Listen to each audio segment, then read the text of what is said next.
আজকে আমাদের যে ভিডিওটা দেখবেন সেটা হচ্ছে যে একটা যে হোলি গেল, হোলিতে দোকান বন্ধ থাকার ফলে তো আজকে সকালে স্বভাবতই দোকান খুলছে, তো খুলতে গিয়ে দেখছে যে একটা সাপ, বেশ বড় ধরনের একটি সাপ।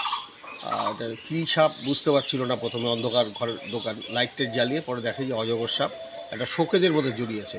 তারপর সাপটিকে আমরা উদ্ধার করে আমরা বন দপ্তরে সেটা জমা দিই। এই ভিডিওটা সেটাই দেখবেন যে কীরকম জায়গাতে সাপটা লুকিয়েছিল আর কি।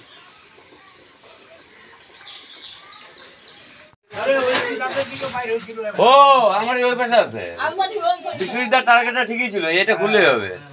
আমিও তো বলছি আমার ওই পাশে আছে।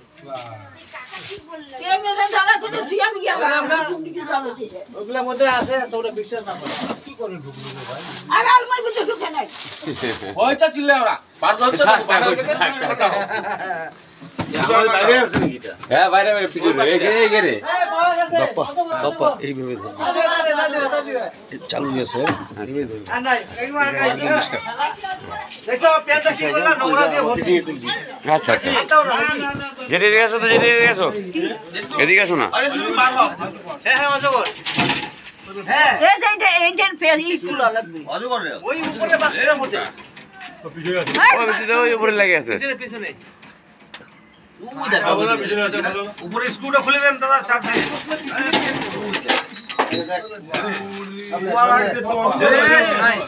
কত মোটা, বিশাল বড় বিশাল বড়। ওই বাবা সাইড নিয়ে দাঁড়ানো না, হ্যাঁ ধর দাঁড়া, তুলতে বলছে বেশি, আমি সাইড নিয়ে দাঁড়াবো। দূরের থেকে তুল সামনে আবার পলাইতে পারে। একেবারে দৌড় মারবে শালা, 10 ফুট 20 ফুট উপরে 5 ফুট 6 ফুট তো হবেই। সবাই তুল আমাকে পরে পাঠাইস, সন্দেশ পাঠাই তো বলেছি তুলতে পারবো। কত বড় রে,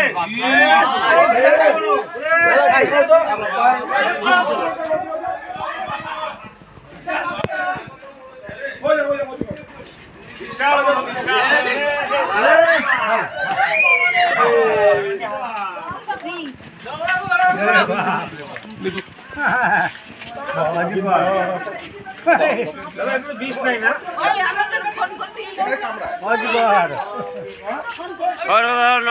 স্যার, ও নন্দা শোন না, ও নন্দা শোন না সামনের থেকে। ধরে দিছে তো, চিন্তা দিতে ছড়া রাখো দেখতেছে।